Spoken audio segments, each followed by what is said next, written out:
So, did you know that America was not America, but it was called America, but it was not America? Why is this? Because it used to be under the British colonization. How did it become the America now, you didn't ask? And now we'll present to you the American Revolution. Alright, it started when Britons began putting a number of heavy taxes on North American colonies, making the colonists angry. To make the situation more unfair, the Parliament didn't even ask the American government to approve of these taxes. Then attempts to convince the Parliament otherwise failed.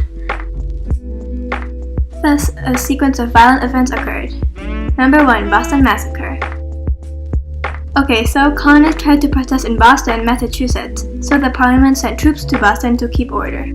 British soldiers shot and killed 5 people in the crowd. Then the anti-British activists called it the Boston Massacre, an exaggeration, because the definition of massacre is the murder of a large number of helpless people. However, it did work to promote the negative light on Britons. Number 2. Boston Tea Party. It wasn't exactly a lovely literal Boston Tea Party, but a protest against taxes on imported tea. Colonists destroyed 3 shiploads of British tea on Boston Harbor. Britain then closed the Boston port and sent more troops to the city, so good for them. Britain also reduced the power of local governments in Massachusetts, so good for them. When other colonies found out how Britain reacted to the Boston protests, they wondered whether Parliament would take away their right to control their own affairs. So, in September 1744, the First Continental Congress was formed to ask the British government to change their policies. Also organizing a boycott. Basically, they refused to buy British goods, but that only made the conflict worse. On April 19, 1775, British troops were marching to the towns of Lexington and Concord when they exchanged shots with colonial militias. This marked the beginning of the American Revolution.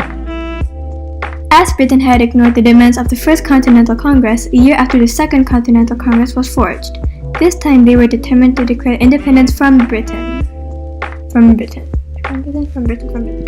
On July 4, 1776, the Congress announced the Declaration of Independence. The document was mainly written by Thomas Jefferson. Then they fought again. General George Washington led the colonists to important victories in 1776.